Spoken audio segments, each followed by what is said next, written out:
Alright, welcome back to another league race. This time we're back with FTRL for week number 5 of GT25. This is Kyoto. This is an endurance week. If you're wondering where week 4 was, I was not in the country. So I missed Alsace. How sad. Anyways, this is a 48 lap race around Kyoto in the Jag. And this is the first race with the patch. So yeah, we can kind of give some thoughts on that as we go along. But this is the grid. It was reverse championship order, I believe, so that's why we're in 6. The strategy here is an interesting one. I really struggled. I've tried to do conservative strategies here before, and I remember last time in the Mercedes, I did a 3-stop and the 4-stop was quicker. So I don't know what I'm doing here today. But anyways, post patch, yeah. Oh, first let's get up this hill first, which I always underestimate how difficult this hill is with dirty air and. Yeah, poor old Tom was caught out there. So yeah, sorry about that. So I lose a position there, and I think Ross is going to let Roscoe as well. But anyways, yeah, this race is a difficult one. Difficult track. I like it. I prefer the longer version, but it's a difficult track. This with braking zones that I seem to always struggle with, especially with the hairpins in particular. Particularly the last corner, Aaron sneaks in there to get ahead then into P8 then. So we've lost some positions here. Our starts are really bad. I don't know what it is. Even though the rolling start, like that was unfortunate with the dirty air. But yeah, and then we got Tom then as well, trying to make his way through, and it's just a little messy. He managed to get through on blue flag there as well, which is an impressive move by Tom. But yeah, a difficult start. But yeah, post patch has kind of really, it's kind of. This Jag is not the same as what it was pre-patch. The back end does not kind of get into the corner as much as it used to. So it was before. It was like oversteery but controllable. Unlike what I'd from my side at least, like the Lamborghini or the Ferrari or something. Whereas that back end rotating into the corner helped get this thing round, and you can kind of feather the throttle and get out of it. Daytona is a really good example of that, but. Yeah, now it's a mess. It's understeery. It doesn't have the bite. Oh, there's a big accident. I think that was Ross that had an off there. So, simply put, rather, it's a bit of a difficult one. So, but we just have to make the best of it that we can. We've got for half the season still to go. So yeah, its deficiencies aren't going to be noticeable. Lap 6 then. Where are we? We're trying to battle with Owen here, Odon.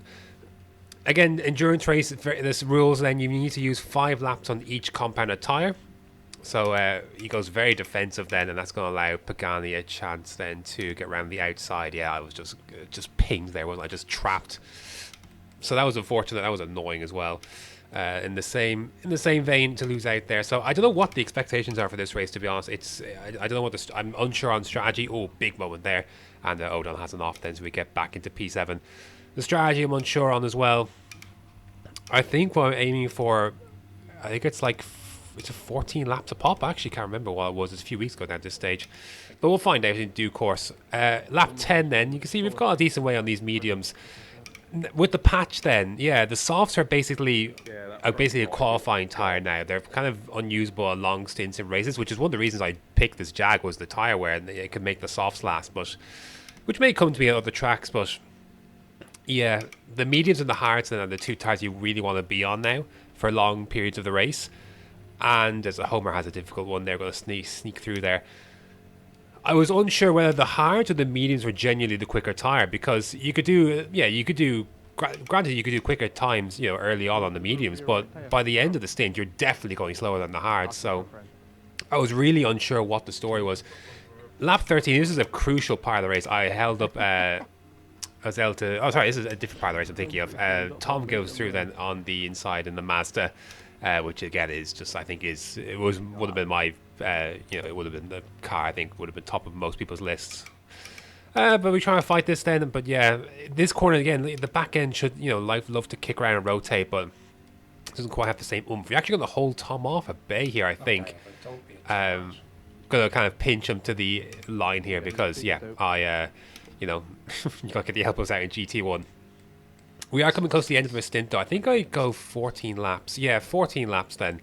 So, I think it's 14, 14, 14? No, 14, 14, 5, I think. I don't know. You'll figure it out. We'll figure it out together. Onto the softs then. I want to get because now the soft is now the worst tire. I want to get it out of the way quickly. And normally I would, if in the ideal world I'd want to be on the softs to end the race, but I just want, now it's the worst tire to be on, so you just want to get out of the way early. So, and that's why I got with the mediums as well. I thought the mediums may have been the worst tire on the day of things, so I wanted to get it out of the way too early on and maybe save a little bit of it behind some traffic. So anyways then, moving on into lap number 17 here, Will has a penalty, so we're going to nip through ahead. And again, kind of out of place here, out of sequence. People have come into the pits, some people haven't made their stops yet, etc. And yeah, that's kind of where we're at with things. Feber then, we're going to try get the move done on Feber then. Feber then's going to be an interesting measure because Feber is in the Jag this week because he's subbing for Lee. And Lee's always my point of reference, especially now in the Jag, even more so. So, yeah.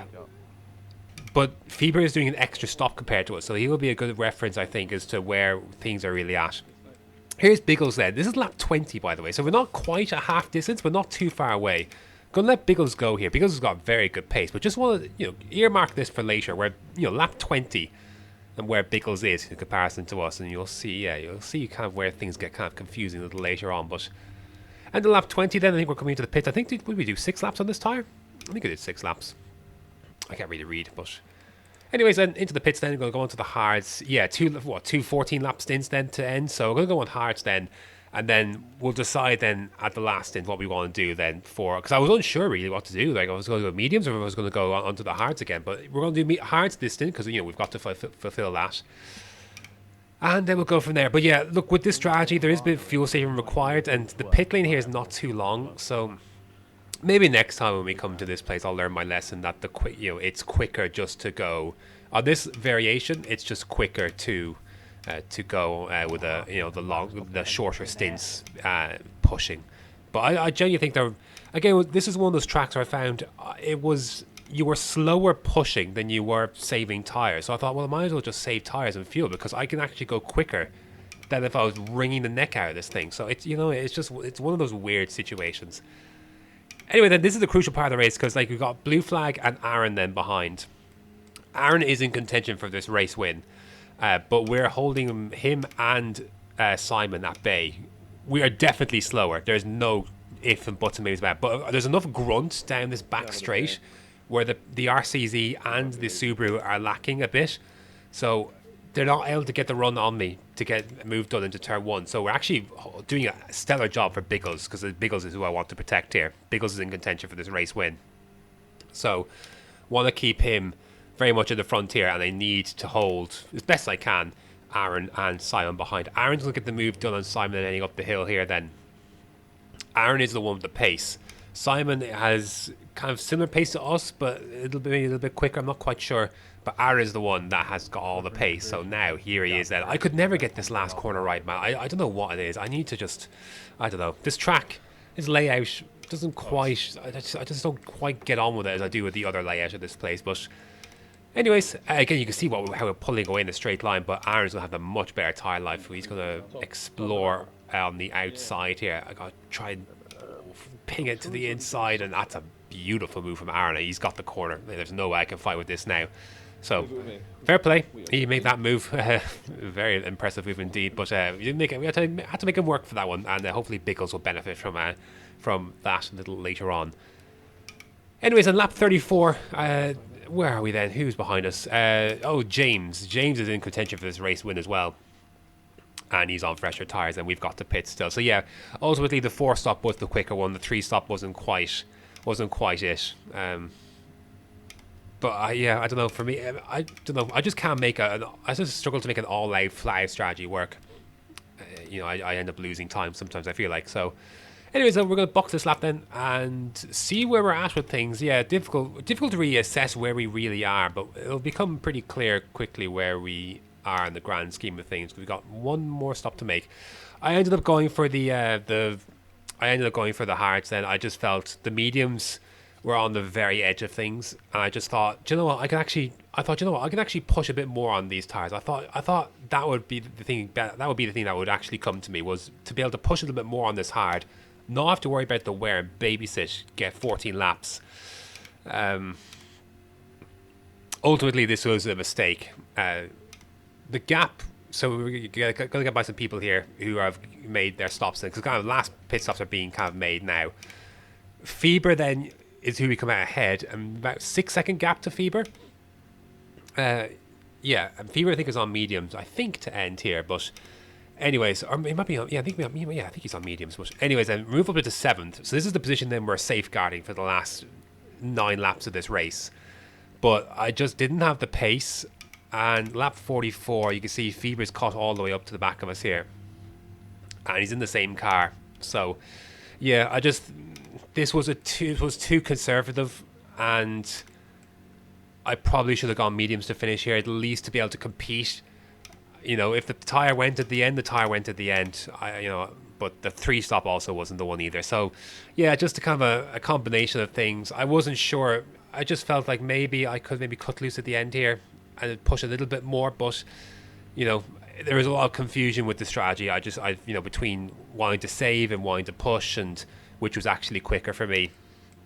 Ultimately, I'm going to lose out here to Feber, who's in the same car. So, there's your measure. 4-stop was clearly the quicker one, and I should have gone with that. But anyway, then lap 47. Then, so we're trying to hold on to P8 here. Then Will is behind us. Then again on better tires than we are. Again, I've pushed it. I've pushed on this hard tire, and a worn hard is not going to be a great thing to have, and it's pretty worn at this stage.